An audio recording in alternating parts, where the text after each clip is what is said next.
All right. Hello, and welcome to the Grow Up with Grow show.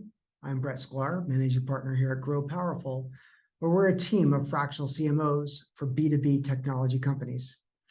And we're just going to dive right in to our topic today, which is what should I do about marketing in this recession? And it's a guide for CEOs. So it's official. We're heading into a recession. There's research from this company called TS Lombard, and it says that we're going to be in a recession within 12 months. Sooner, if you look at the layoffs that are taking place all around us in the technology realm. There's something about a 3-month curve and a 10-year curve, and they're inverting. And you'll have to go ask an economist, but we can see that there's carnage everywhere, and there will continue to be carnage everywhere. So as a CEO, you've got pressures building from all corners of your world. You've got investors who want to know what your plan is. In a world where cash is king, you really want to know how long you're going to last, or how long that latest round will keep you going, or what do you need to do to keep the cash as long as you possibly can? Is it time to clean house? What are the things that can be measured and what cannot? And this whole world of remote work that we've all gotten comfortable with, whether it's remote or hybrid or virtual or whatever, there's something that's going to need to change there based on the conversations I've had with many CEOs. So what do you do about marketing? Well, there's several scenarios of paths to take, but it's based on what you do as a CEO and your business strategy. And let me talk to you about 4 possible routes to take. And this is overall with the company and specifically with marketing. Number 1, tighten the ship. Clean up 10 to 25% of the cost of the business and lower your risk. Number 2, get into survival mode. Do what Twitter did. Cut about half the staff and keep the current customers happy. Okay, Twitter didn't do that very well, but you get my point. And that's a bit of a medium risk or a higher risk. The third option is go ahead and get bought. It solves a lot of problems, lowers the risk, but obviously it's no longer your company, so there's issues there. And number 4, outflank the competitors while they're down. And that's a higher risk, but there's a lot of outcome that can happen from that in a great way if you decide to take that approach. So then how does marketing play a role in all of this from a B2B perspective? And again, I spend most of my time with B2B CEOs, B2B technology CEOs, and that's the perspective I'm going to share. So no matter which route you take, here's a few things that you must do right now, no matter which one of those routes you go on. Number 1, stop all random acts of marketing. You know what they are, random acts of marketing. The things that don't necessarily tie into a vision, tie into the strategy, tie into a better ROI program for marketing. Every company I've ever seen is guilty of these random acts of marketing. Number 2, determine if there's alignment in the growth operation of the business or not, and fix it. Get alignment. Put someone in charge of that. Best example I can give you is companies who have a chief marketing officer, a chief revenue officer, and a chief customer officer. Those are all front-facing parts of the business. Those are all a part of the growth operations. Now is the best time to centralize all those operations under one true leader and not the CEO, because the CEO has a lot of things to work on. Number 3, ask yourself, is there a true marketing plan with measurable goals and outcomes? And if not, you've got a lot of work to do. And the 4th is ask yourself if you really know your customer. And more importantly, does everyone in the company know your customer, their profile, their buying behaviors, and what really makes them tick? If not, those might be the people that don't need to stay around, the people who don't understand your customers. So no matter what route you take to tighten ship or to cut all things or to batten down the hatches, you need to look at all 4 of those things equally. Now, Let's look at each of these routes. So the first one I mentioned is tighten the ship. And when it comes to marketing, this is the lowest risk approach and frankly needed on a regular basis.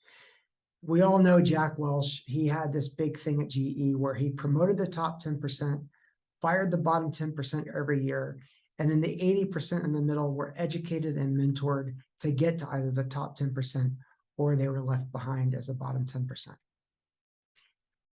Number two, stop all unnecessary spend. If there's no direct ROI associated with it, kill it. Google Ads experiments, expensive LinkedIn ads, different things like that. The third thing, review every single monthly or annual MarTech spend, marketing technology spend. It's time to look at the number of licenses. There's likely a whole bunch that are unnecessary or unused. Zoom, LinkedIn Sales Navigator, Zoom Info, Apollo, and others. Even if someone is removed from the account, they're still going to keep that seat open. So you may have some money that's being left on the table because you're not looking at every account assigned to every user. Number two, it's time to look at volume-based subscriptions. Examples of these are HubSpot, Salesforce, Marketo, other marketing automation solutions like Constant Contact, MailChimp, other things. They charge based on the size of your database of prospects and customers. And it's very likely that there's a lot of cleaning up that can happen and a lot of cost reduction that can happen. So either clean up the database or renegotiate terms with those vendors. Next, stop most of the ads or sponsorships except for the ones that have a demonstrable ROI. It's tracked, it's proven, it's known. If not, you're going to continue to run into the death by 1,000 paper cuts that is known as random acts of marketing. Next up is the people component. And it may look like the easiest place to cut costs, but it's not always the most efficient. Start by looking at every single system that's used.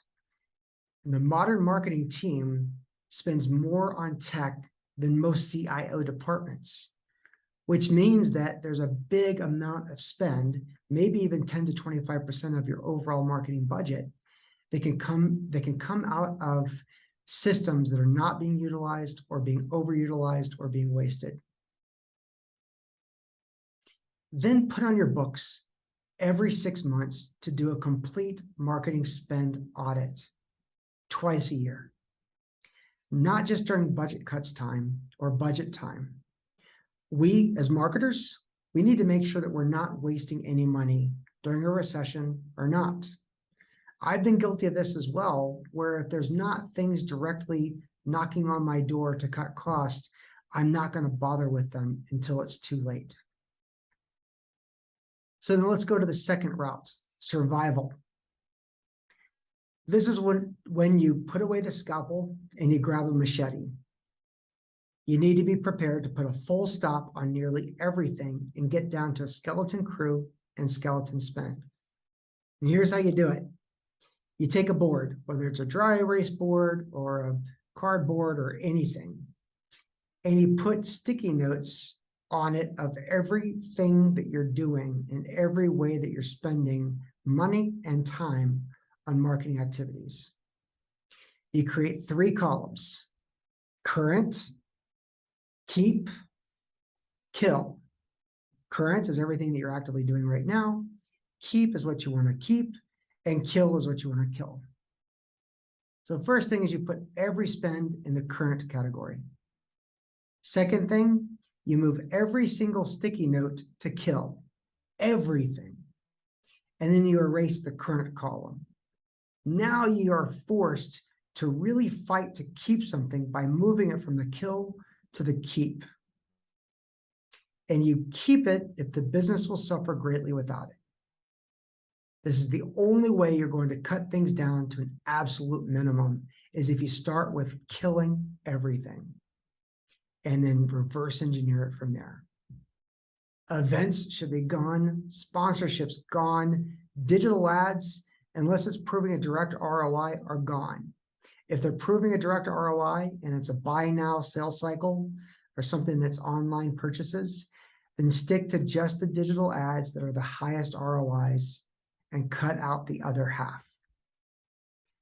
This is also the best time to bring in someone from the outside to get a fresh set of eyes on everything. Yes, this sounds backwards. Yes, this seems asinine. But yes, this is where a fractional CMO will kick ass for you, give you a fresh perspective, and clean out what needs to be cleaned out without any bias or without any feelings or emotion towards any of those activities. On the people side, you got to cut deep. Cut once and cut deep, but you already know that. Who's the strongest on your customers' products or services? So who knows your customers, who knows your products, who knows your services really, really well, and they should stay. Who knows the operations of marketing inside and out? They should stay. Who understands the items in the keep category? They should stay. Everybody else needs to go. Don't spend more until you've got a leader in place that knows how to generate ROI from marketing investments, the activities, the ideas, the platforms, and people. So who are you going to have run the ROI programs of marketing? And again, those 4 categories: activities, ideas, platform, and people. Your third route to saving money or managing in a downturn or a recession is get bought. And this is when you really need to put on that truly strategic marketing hat and think about your audiences very, very carefully. What you want to do is you want to build a matrix. On one side is, on the x-axis is strategic fit, and on the y-axis is the ability to acquire.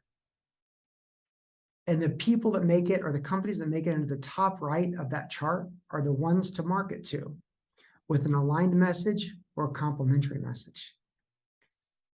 In this realm, marketing is not a team, it's a strategy. You need a strategy officer, not a marketing manager. You need someone who knows how to align the dots and build strategic relationships.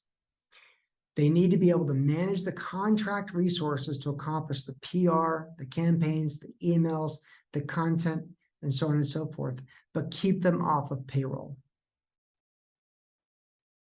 You should sell based on either how desperate you are or how opportunistic you might be based on who might be buying you. And then the fourth option, the fourth route, is to outflank the competition while they're down. So here's why. Very few companies will take this approach. Less than 10% will work to double down and outflank the competition. Of that 10%, only 10% of them will actually do this outflanking maneuver with success. So you're down to 1% who will do it successfully. And for that 1% who do it successfully, congratulations. You're the next Rockefeller. You're the next Salesforce.com. You're the next Oracle. You're the next Microsoft. You have made it big. If you're in a market where there's 1 or 2 bigger players, their tendency is to take less risk, especially if they're publicly traded or PE-backed companies.